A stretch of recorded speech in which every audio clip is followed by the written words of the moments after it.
Tony D and Little Joan, and this is your Screenwriter's Rant on Brute 1976. A movie that they say is a U.S. horror movie.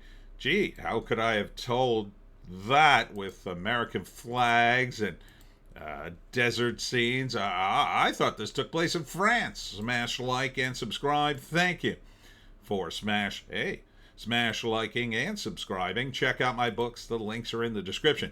Comedy horror in South Jersey. It's the Pineys books 1 through 17. Available at Amazon.com. Don't forget, Kindle Unlimited is free. So this reminds me a lot of the Texas Chainsaw Massacre and, The Hills Have Eyes, that kind of movie. It seems to have a lot of elements from a lot of different movies. X, because it takes place in the 70s. And there's just going to be a lot of people killed in horrible, horrible, horrible ways. For some reason, it takes place in 1976. I don't know why. I don't know what that really gets you other than the look of the movie.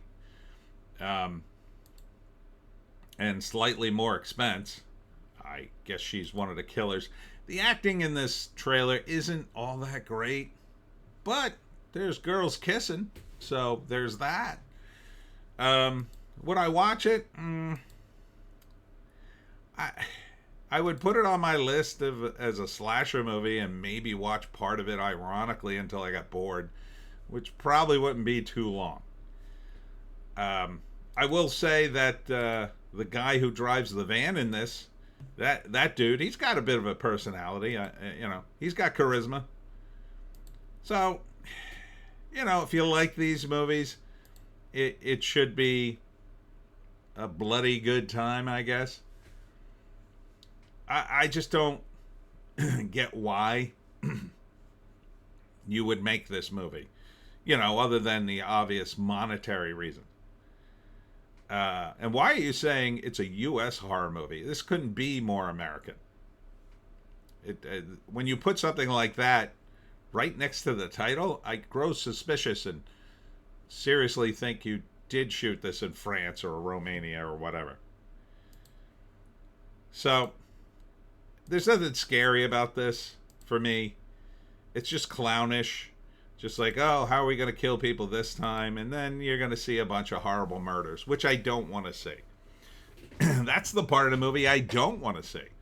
The wind-up, I actually kind of want to see, just to see how they handle the teeing up to kill people. I actually don't want to see the gore at all.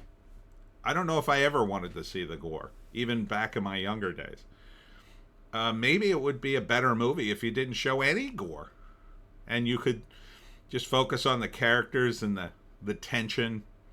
And it would be scarier that way. And you could hear sound effects and whatnot. But, yeah, I don't think I want to see the gore. But there's probably going to be a ton of gore in this, even though it's not in the trailer. So first act, a group of people go into the desert in an abandoned ghost town, I guess to shoot prawn or possibly just pictures, cheeky pictures of hot girls. Okay. At least you got hot girls kissing, I'll give you that. Second act, one of them disappears. At first they don't know that he's been horribly killed, but then, eventually, they start getting the idea they've been horribly killed, their van is sabotaged, they can't get out, they're spending the night, and now they're trapped in this town and pursued by a family of killers who wear masks because even though it's 1976 and they're out in the middle of the desert and there are no cameras everywhere, these killers prefer to wear a mask for reasons. Reasons that are movie reasons, not reasons in reality. I would prefer that the movie, follow more of a logic, but it really follows movie logic of slasher movies. Well, if you're a slasher movie, what do you have? Well, you have a bunch of murderers. Why are they killing people? Does it really matter? They're going to have a look, so they all got to have masks. They all got to be creepy and weird. They got to be in a creepy and weird place. They got to be warned They have to warn their victims over and over again in subtle, cryptic ways that they don't get. And then one by one, they kill them while the victims are screaming, "Why are you doing this?" For the movie. That's why. For the movie. For the plot to end. So, yeah. I mean, look, if you're going to borrow, as they say, borrow from the best, and this movie borrows from pretty much everything I've seen in a slasher movie. But they just bore me. They just bore me. I mean, if you like these kinds of things, at least you got the 70s vibe. That'll be fun, if you happen to be as old as I am and remember the 70s. I think they really ought to move on from this little sub genre and update it in some way. I'm not seeing any kind of difference, but let's read the write-up. Brute 1976 trailer unveils brutal 70s style horror. Outline: in 1976, Raquel and her girlfriend find themselves stranded in the desert after their car breaks down. Seeking shelter, they discovered an abandoned mine. Meanwhile, a magazine photo shoot celebrating bicentennial unity is taking place nearby. With Raquel missing, makeup artist Sunshine steps in as the model. After the shoot, the group stumbles across a ghost town named Savage, long abandoned with a violent past. But Savage isn't empty. A family of masked psychopaths has made it their home, and they don't take kindly to visitors. Well, what do they do when they don't have visitors to horribly murder? Directed by Marcel Waltz, written by Joe Kentner, Brute 1976 is a brutal, blood-soaked homage to 1970s American horror shot in Nelson, Nevada, and Los Angeles.